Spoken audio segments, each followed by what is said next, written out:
Former Delaware Senator Joe Biden was elected the 47th U.S. Vice President with President Barack Obama in 2008 and re-elected in 2012. He is the 2020 Democratic presidential nominee.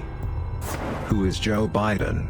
Joe Biden briefly worked as an attorney before turning to politics.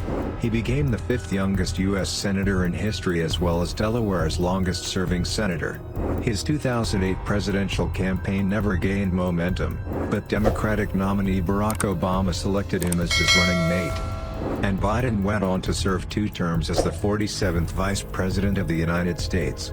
In 2017, at the close of his administration, Obama presented Biden with the Presidential Medal of Freedom. 2 years later, Biden launched his campaign for U.S. President and is the 2020 Democratic presidential nominee. Early years. Long before reaching one of the highest political offices in the nation, Biden, born on November 20, 1942, grew up in the blue-collar city of Scranton in northeast Pennsylvania. His father, Joseph Biden Sr., worked cleaning furnaces and as a used car salesman. His mother was Catherine Eugene Finnegan. As a child, Biden struggled with a stutter, and kids called him Dash and Joe Impedimenta to mock him. He eventually overcame his speech impediment by memorizing long passages of poetry and reciting them out loud in front of the mirror. Biden attended the St. Helena School until he gained acceptance into the prestigious Archmere Academy.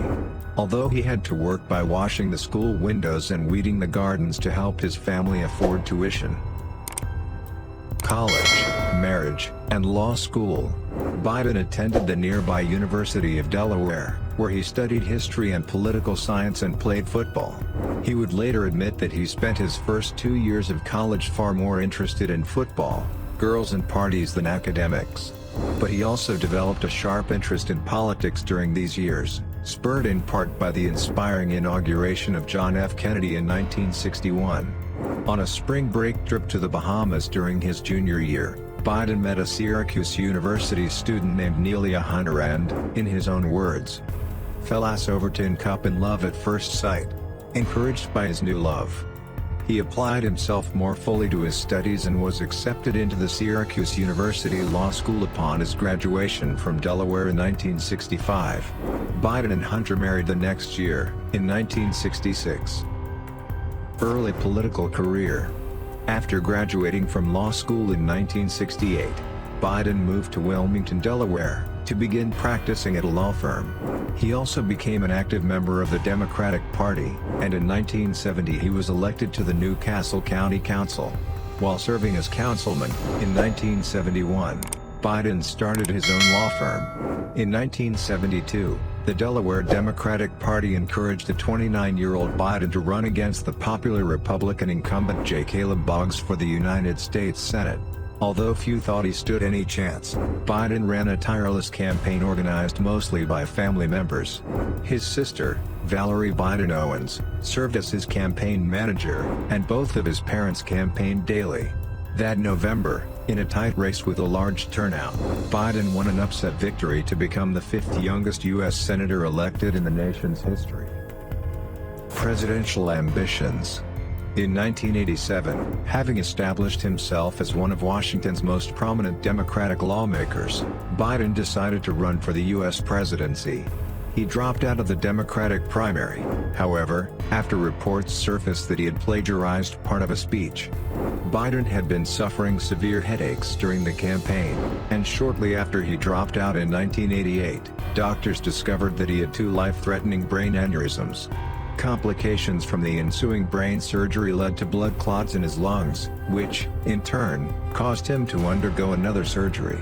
Always resilient, Biden returned to the Senate after surviving a 7-month recovery period. U.S. Vice President. In 2007, 20 years after his first unsuccessful presidential bid, Biden once again decided to run for the U.S. presidency. Despite his years of experience in the Senate, however, Biden's campaign failed to generate much momentum in a field dominated by Hillary Clinton and Barack Obama. Biden dropped out after receiving less than 1% of the vote in the crucial Iowa caucuses. Several months later, though, Obama, having secured the Democratic nomination after a hard-fought campaign against Clinton, selected Biden as his running mate. With his working-class roots, Biden helped the Obama campaign communicate its message of economic recovery to the blue-collar voters crucial to swing states like Ohio and Pennsylvania. While Biden mostly served in the role of behind-the-scenes advisor to the president, he took particularly active roles in formulating federal policies relating to Iraq and Afghanistan. In 2010, the vice president used his well-established Senate connections to help secure passage of the new Strategic Arms Reduction Treaty between the United States and the Russian Federation. 2020 Presidential Campaign.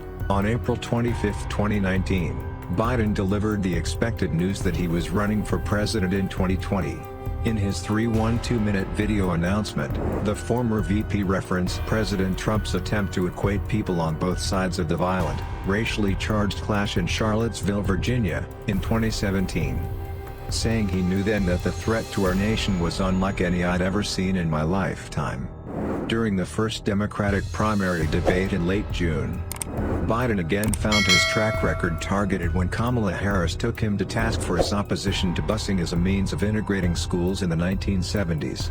He fared better in subsequent debates, in which he demonstrated his sound grasp of foreign policy and tied his accomplishments to those of President Obama. Presidential debates with Trump. The much-anticipated first presidential debate between Biden and Trump on September 29, 2020. Was a messy affair marked by frequent interruptions and heated discussions that quickly spiraled off topic. A flustered Biden twice called his opponent a clown, but he also managed to get in several shots at the president's handling of the coronavirus pandemic, and emphatically presented his views on law enforcement and climate change. A second debate was scheduled for October 15.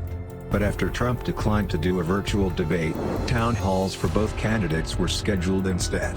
With microphones often muted during the third debate on October 22, Biden faced fewer interruptions as he articulated his positions on health care, immigration overhaul and green jobs. He also again unloaded on the president for his coronavirus management and policy of separating migrant children from their parents at the border, drawing a clear distinction between their styles with the declaration that America's character is on the ballot. In the end, if you like the video, do not forget to subscribe to the channel and support us with like.